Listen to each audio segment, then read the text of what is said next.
Chapter 17. The being finished speaking and fixed his looks upon me in the expectation of a reply. But I was bewildered, perplexed, and unable to arrange my ideas sufficiently to understand the full extent of his proposition. He continued, "You must create a female for me with whom I can live in the interchange of those sympathies necessary for my being. This you alone can do, and I demand it of you as a right which you must not refuse to concede."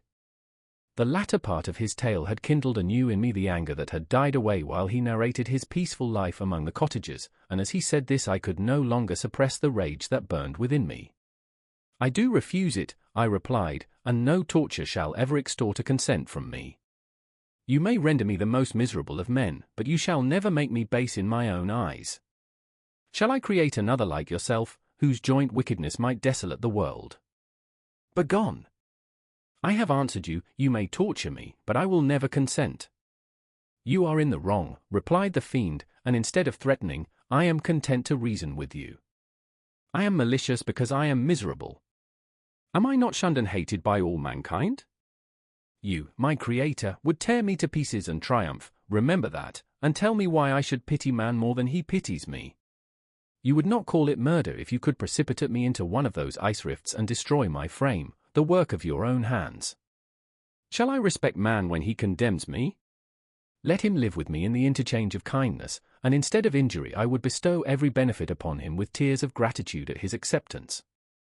But that cannot be, the human senses are insurmountable barriers to our union. Yet mine shall not be the submission of abject slavery. I will revenge my injuries. If I cannot inspire love, I will cause fear, and chiefly towards you my archenemy, because my creator, do I swear inextinguishable hatred. Have a care, I will work at your destruction, nor finish until I desolate your heart, so that you shall curse the hour of your birth." A fiendish rage animated him as he said this. His face was wrinkled into contortions too horrible for human eyes to behold, but presently he calmed himself and proceeded. "I intended to reason. This passion is detrimental to me, for you do not reflect that you are the cause of its excess. If any being felt emotions of benevolence towards me, I should return them 100 and 100-fold, for that one creature's sake I would make peace with the whole kind. But I now indulge in dreams of bliss that cannot be realized. What I ask of you is reasonable and moderate. I demand a creature of another sex, but as hideous as myself. The gratification is small, but it is all that I can receive, and it shall content me. It is true, we shall be monsters, cut off from all the world, but on that account we shall be more attached to one another. Our lives will not be happy, but they will be harmless and free from the misery I now feel. Oh, my creator, make me happy. Let me feel gratitude towards you for one benefit. Let me see that I excite the sympathy of some existing thing. Do not deny me my request." I was moved. I shuddered when I thought of the possible consequences of my consent, but I felt that there was some justice in his argument. His tale and the feelings he now expressed proved him to be a creature of fine sensations, and did I not as his maker owe him all the portion of happiness that it was in my power to bestow? He saw my change of feeling and continued, "If you consent, neither you nor any other human being shall ever see us again. I will go to the vast wilds of South America. My food is not that of man. I do not destroy the lamb and the kid to glut my appetite. Acorns and berries afford me sufficient nourishment. My companion will be of the same nature as myself and will be content with the same fare. We shall make our bed of dried leaves. The sun will shine on us as on man and will ripen our food. The picture I present to you is peaceful and human, and you must feel that you could deny it only in the wantonness of power and cruelty. Pitiless as you have been towards me, I now see compassion in your eyes. Let me seize the favorable moment and persuade you to promise what I so ardently desire." "You propose," replied I, "to fly from the habitations of man, to dwell in those wilds where the beasts of the field will be your only companions.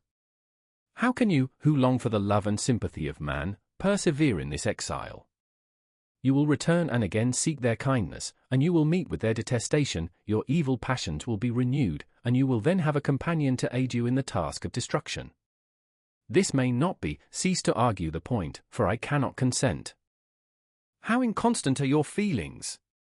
But a moment ago you were moved by my representations, and why do you again harden yourself to my complaints? I swear to you, by the earth which I inhabit, and by you that made me, that with the companion you bestow, I will quit the neighborhood of man and dwell, as it may chance, in the most savage of places. My evil passions will have fled, for I shall meet with sympathy. My life will flow quietly away, and in my dying moments I shall not curse my Maker. His words had a strange effect upon me.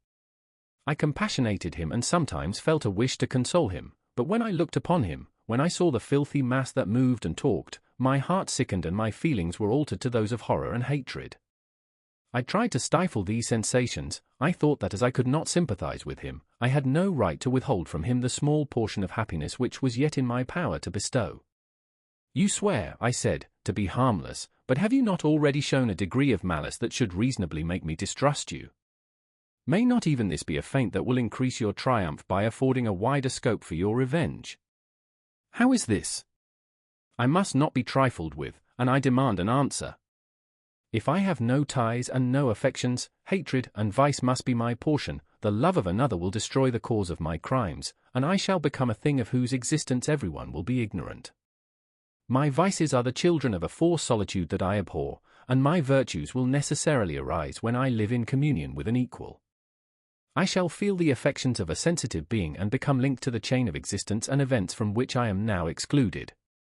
I paused some time to reflect on all he had related and the various arguments which he had employed. I thought of the promise of virtues which he had displayed on the opening of his existence and the subsequent blight of all kindly feeling by the loathing and scorn which his protectors had manifested towards him. His power and threats were not omitted in my calculations. A creature who could exist in the ice caves of the glacier and hide himself from pursuit among the ridges of inaccessible precipices was a being possessing faculties it would be vain to cope with. After a long pause of reflection, I concluded that the justice due both to him and my fellow creatures demanded of me that I should comply with his request.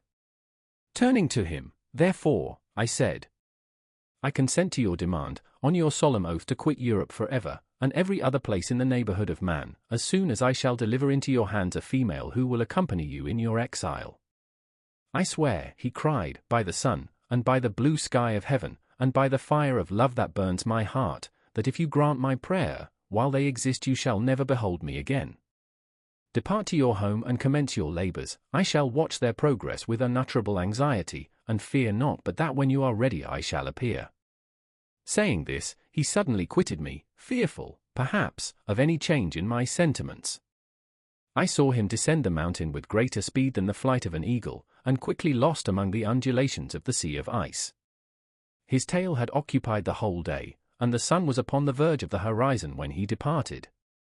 I knew that I ought to hasten my descent towards the valley, as I should soon be encompassed in darkness, but my heart was heavy, and my steps slow. The labor of winding among the little paths of the mountain and fixing my feet firmly as I advanced perplexed me, occupied as I was by the emotions which the occurrences of the day had produced. Night was far advanced when I came to the halfway resting place and seated myself beside the fountain. The stars shone at intervals as the clouds passed from over them, the dark pines rose before me, and every here and there a broken tree lay on the ground. It was a scene of wonderful solemnity and stirred strange thoughts within me. I wept bitterly, and clasping my hands in agony, I exclaimed, "Oh! Stars and clouds and winds, ye are all about to mock me. If ye really pity me, crush sensation and memory, let me become as naught, but if not, depart, depart, and leave me in darkness." These were wild and miserable thoughts, but I cannot describe to you how the eternal twinkling of the stars weighed upon me and how I listened to every blast of wind as if it were a dull ugly siroc on its way to consume me. Morning dawned before I arrived at the village of Chamonix. I took no rest, but returned immediately to Geneva. Even in my own heart I could give no expression to my sensations. They weighed on me with a mountain's weight and their excess destroyed my agony beneath them. Thus I returned home, and entering the house, presented myself to the family. My haggard and wild appearance awoke intense alarm, but I answered no question, scarcely did I speak. I felt as if I were placed under a ban, as if I had no right to claim their sympathies, as if never more might I enjoy companionship with them. Yet even thus I loved them to adoration, and to save them, I resolved to dedicate myself to my most abhorred task. The prospect of such an occupation made every other circumstance of existence pass before me like a dream, and that thought only had to me the reality of life.